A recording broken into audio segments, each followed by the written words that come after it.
Ara Gwinush, Corja Galer, Excellency, it's really a great pleasure for me to be here this afternoon. As Donny has remarked, I've been a frequent visitor here to this park during its early construction and since it first opened its doors and its gates to the public. It's one of those little corners of heaven in North Cork that is lovely to escape to from time to time and to find some communion with nature and to find oneself as well. It is a great treasure and something to be greatly appreciated.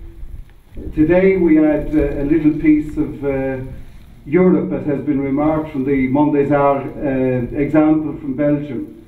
And in a way this whole park and its project reminds us of the complex interconnections that make things work so well when they do work.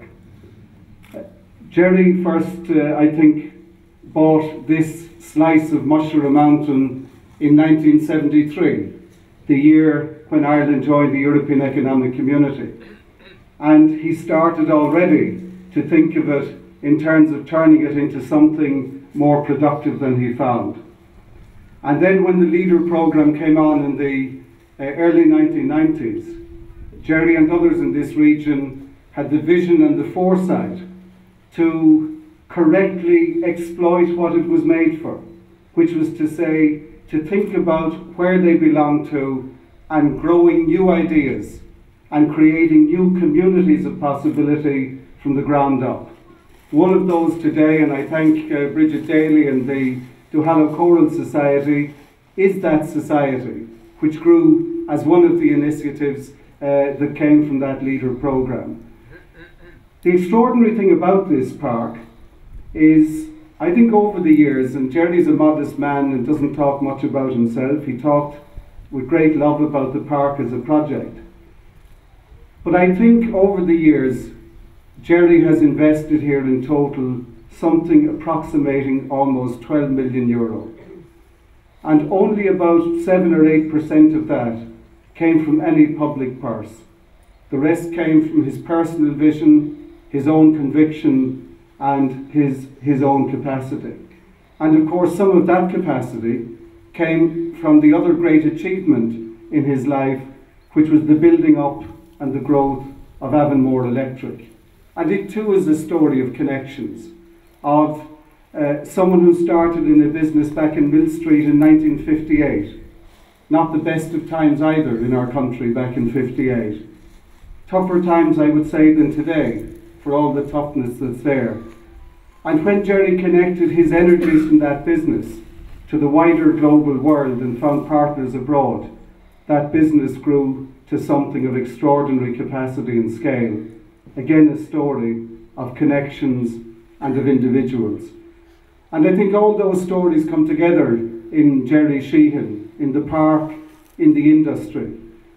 I can think of no more fitting tribute to a man who at heart is a countryman, who loves fishing, who loves nature, that he should give us, the people of Ireland, and here the people of North Cork, such a legacy to carry forward into our futures together.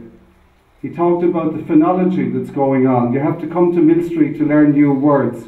I turned to Donny Howard and I says, Donny, what's that?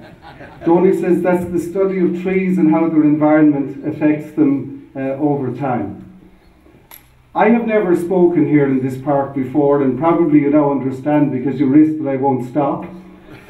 But it is my first time in the many years I've been coming here to be able to say personally to Jerry Sheehan, for myself and my family who've taken great pleasure from what he's given as his gift to this neck of Ireland, to this neck of the woods. Really, Jerry, ó chrí mo chéad míle bhuíochas a gháil dit as ucht an bart seo atá déanta got san áit seo I gunda Corky.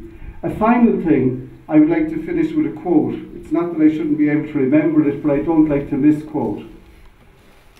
We saw yesterday the internment of one of the great politicians of our times, Senator Edward Kennedy.